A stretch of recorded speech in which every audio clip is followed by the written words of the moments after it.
इस वीडियो में हम पढ़ने वाले हैं factor affecting the consumption function. और इससे पहले वाली वीडियो में हमने पढ़ लिया था कि कंजम्पशन फंक्शन क्या होते हैं। तो कंजम्पशन फंक्शन के ऐसे दो फैक्टर्स होते हैं जो इफेक्ट कर जाते हैं, जिसकी वजह से कंजम्पशन क्या होता है, कम होता है। इनकम होती है फिर भी कंजम्पशन क्या होता है, कम होता है। ठीक है, तो उसमें से कुछ सब्जेक्टिव फैक्टर्स है और ऑब्जेक्टिव फैक्टर्स हैं। ठीक है, तो सब्जेक्टिव फैक्टर के अंदर भी बहुत सारे सब पॉइंट्स हैं, वो हम पढ़ेंगे। उसके बाद ऑब्जेक्टिव फैक्टर्स क्या होते हैं वो हम पढ़ेंगे। तो सब्जेक्टिव फैक्टर क्या होता है, मतलब खुद का फैक्टर, मतलब जो लोग होते हैं उनके, मतलब उनको, मतलब प्रॉपर्टी रखनी है, या फिर कुछ लोग कंजूस होते हैं। ठीक है, कुछ लोगों को डिज़ायर होती है कि फ्यूचर में कुछ चीज़ें, पैसे बचा के रखे सो दैट फ्यूचर में वो यूज़ हो। तो उस समय वो लोग कंजम्पशन नहीं करते हैं। ठीक है, ऑन द स्पॉट कंजम्पशन नहीं करते हैं। तो ये क्या है, तो होता है सब्जेक्टिव फैक्टर होता है। ठीक है, तो हम कुछ पॉइंट्स पढ़ेंगे सब्जेक्टिव फैक्टर्स के। फर्स्ट क्या है, ठीक है, अब मोटिव ऑफ प्रिकॉशन क्या होता है कि it is the desire to provide for unforeseen contingency. ठीक है, तो जब मोटिव ऑफ प्रिकॉशन, तो बहुत लोगों का ऐसा होता है कि हम पैसे बचा के रखेंगे, हम कंजम्पशन नहीं करेंगे कि आगे मतलब अनफॉर्सिन, मतलब कुछ भी फ्यूचर में हुआ उसके लिए। तो ये भी एक मोटिव है जिसकी वजह से क्या होता है कि कंजम्पशन, मतलब कंजम्पशन फंक्शन इन्फ्लुएंस कर जाता है। ठीक है, ऐसा हम नहीं कह सकते कि हम अर्न कर रहे हैं तो कंजम्पशन करेंगे ही। राइट, बहुत सारे ऐसे फैक्टर है जो इन्फ्लुएंस कर जाते हैं। सेकेंड पॉइंट क्या है, the motive of foresight, it is the desire to provide of an anticipated future needs like the old age, family education etcetera. ठीक है, तो ऐसे कुछ मोटिव होते हैं जो कि फैमिली, मतलब आगे चल के बच्चों, मतलब फैमिली के लिए कुछ पैसे जमा करने हैं जो फ्यूचर एजुकेशन के लिए हो, या फिर ओल्ड एज के लिए। तो भी इनकम होते हुए भी कंजम्पशन नहीं होता है। राइट, तो ये सब्जेक्टिव फैक्टर है जो कंजम्पशन फंक्शन को क्या करता है, इन्फ्लुएंस करता है। थर्ड क्या है, the motive of calculations, it is the desire to enjoy larger income at a future date by way of interest and appreciation। ठीक है, तो बहुत लोग का ऐसे मोटिव होता है कि पैसे जमा करके रखे, आज 1 लाख हो गए, कल 2 लाख 3 लाख, ऐसे अलग अलग डिजायर्स होती हैं लोगों की पैसे को लेके। ठीक है, थर्ड मोटिव क्या है, improvement, it is desire to enjoy gradually increasing expenditure in order to improve the standard of living. अब कुछ लोग स्टैंडर्ड ऑफ लिविंग इम्प्रूव करने के लिए भी पैसे जमा करते रहते हैं, ताकि उनकी जो चीज़ें हैं, जो रहन सहन है, वो इम्प्रूव होता रहे। Right, the motive of independence, it is the desire to enjoy a sense of independence and power to do things. और बहुत लोग इसलिए पैसे जमा करके रखते हैं कि इंडिपेंडेंटली वो क्या कर सके, जी सके। राइट, और जो करना है वो कर सके। राइट, तो ये सारी चीज़ें होती हैं, डिज़ायर होते हैं पैसे को लेके, राइट, इनकम को लेके। तो ये सारे फैक्टर्स भी हैं जो कंजम्पशन फंक्शन को क्या करते हैं, इन्फ्लुएंस कर जाते हैं। द मोटिव ऑफ एंटरप्राइजेस, तो बहुत लोग ऐसे रहते हैं कि पैसे जमा करके रखते हैं कि वो इन फ्यूचर किसी स्पेकुलेशन, किसी प्रोजेक्ट में वो इन्वेस्ट कर सके। तो भी एक मोटिव होता है। प्राइड, कुछ ऐसे मोटिव होता है कि बेक्विथ ऑफ फॉर्चून, मतलब वसीयत बना के रखना, राइट, फ्यूचर जनरेशन के लिए उनके खुद के।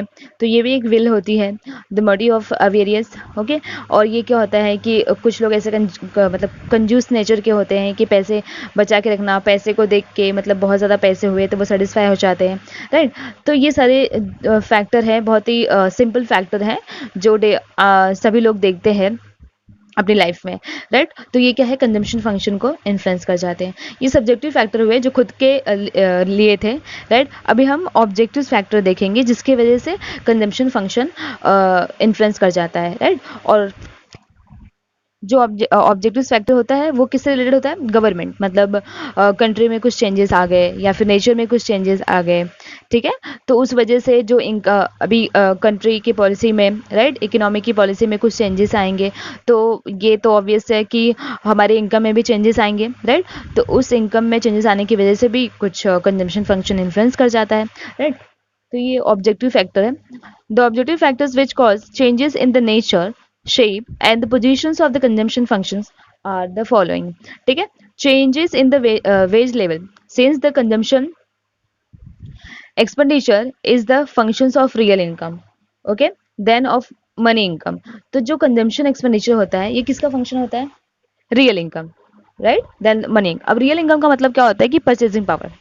राइट, आपकी परचेजिंग पावर कितनी है कोई भी प्रोडक्ट खरीदने के लिए, वो क्या होता है, रियल इनकम होता है। A change in A change in wage level or price level will changes the real income. This turn affect the propensity to consume.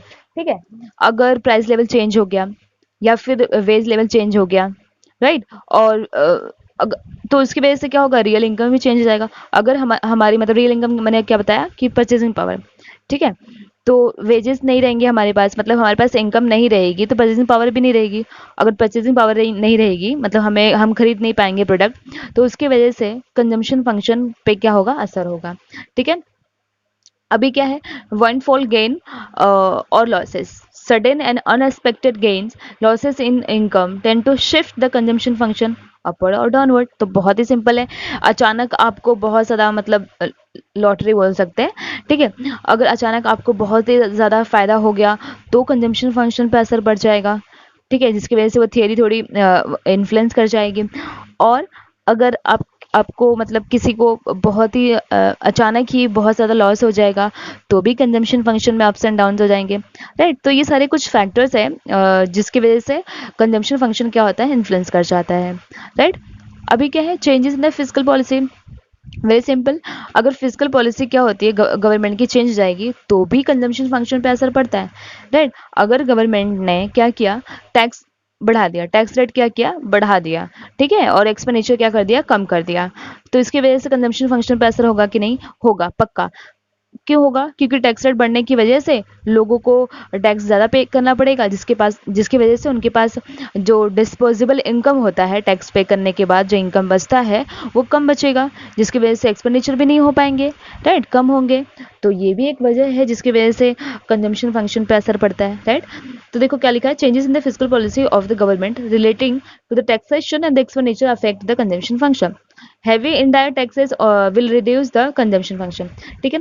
अब बहुत ही ज़्यादा इनडायरेक्ट टैक्स लगा दिया। अब हैवी इनडायरेक्ट टैक्सेशन का मतलब क्या होता है, गुड्स एंड सर्विसेज पे इनडायरेक्ट टैक्स पे लगते हैं, जीएसटी मतलब गुड्स एंड सर्विसेज पे लगते हैं, राइट।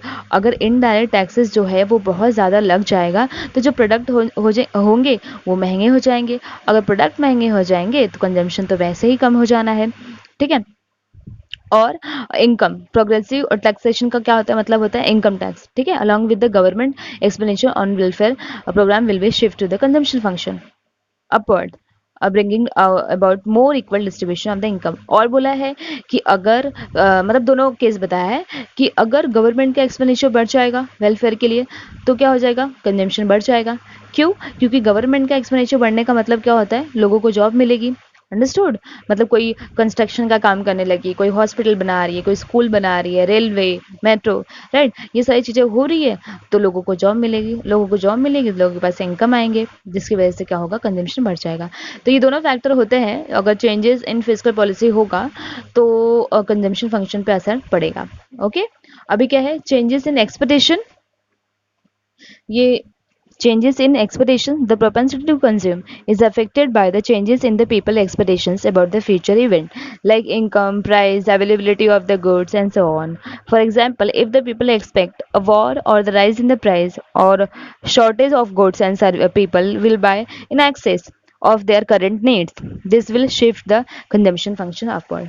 ठीक है, तो ये भी है अभी हमने पढ़ा था कि कंजम्पशन फंक्शन, इनकम बढ़ती है तो कंजम्पशन फंक्शन कम होने लगता है, लोग सेव सेव करने लगते हैं, राइट। वो सारी चीज़ें पढ़ी हमने कंजम्पशन फंक्शन में। तो ये क्या बोला है कि एक्सपेक्टेशन, अगर लोगों की एक्सपेक्टेशन है कि इन फ्यूचर, जैसे कि सभी ये चीज़ें तो सब लोग ने फील करी होगी, राइट, कि एक्सपीरियंस करी होगी ये चीज़ें, कि देखो अगर इन फ्यूचर ऐसा लगता है कि इस प्रोडक्ट या कोई प्रोडक्ट है, ठीक है, उसकी प्राइस बढ़ने वाली है तो लोग बहुत ही ज़्यादा पहले से ही खरीद के रख लेते हैं। तो उस वक्त तो ये थियरी काम नहीं करेगी क्योंकि कंजम्पशन तो वैसे ही बढ़ जाना है बहुत ज़्यादा, राइट, ऐसी चीज़ें हो जाती हैं। या लोग एक्सपेक्ट कर रहे हैं कि वॉर होने वाला है तो पहले से चीज़ें को खर्चा करके रखेंगे, पहले से चीज़ें कलेक्ट करके रखेंगे, राइट। और तो ये सारी चीज़ें भी होती हैं, लोगों के एक्सपेक्टेशन की वजह से भी कंजम्पशन फंक्शन पे क्या होता है, असर होता है।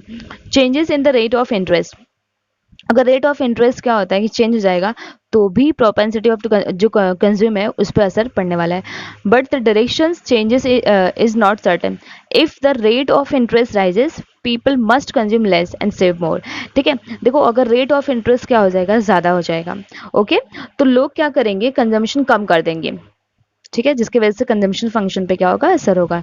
एंड सेव मोर, ऐसा क्यों? क्योंकि अगर रेट ऑफ इंटरेस्ट ज़्यादा है तो लोग सेव करेंगे, फिर उसको इन्वेस्ट करेंगे, क्योंकि जो इन्वेस्टमेंट है वो किस पे डिपेंड होता है, सेविंग पे ही होता है। मतलब आपके पास अगर पैसे ही नहीं होंगे तो आप इन्वेस्टमेंट कैसे करेंगे, अंडरस्टूड? तो सेव होगा, सेविंग होगी तो इन्वेस्टमेंट होगा, तो ही रेट ऑफ इंटरेस्ट आपको हाई मिलेगा, अंडरस्टूड? तो इसकी वजह से क्या होता है, कंजम्पशन फंक्शन पे असर पड़ता है।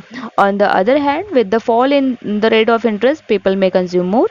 ठीक है, अगर रेट ऑफ इंटरेस्ट जो मार्केट से आपको रिटर्न मिलने वाले हैं वो कम रेट होगा उसका, तो लोग क्या करेंगे, कंज्यूम ज़्यादा करेंगे, सेव कम करेंगे। क्यों? क्योंकि जब इन्वेस्टमेंट ही नहीं करना है तो वो क्यों सेव करेंगे। ठीक है, तो ये कुछ फैक्टर हैं जिसकी वजह से कंजम्पशन फंक्शन पे असर होता है। अभी हम लास्ट पढ़ेंगे, ये क्या है, changes in the net income.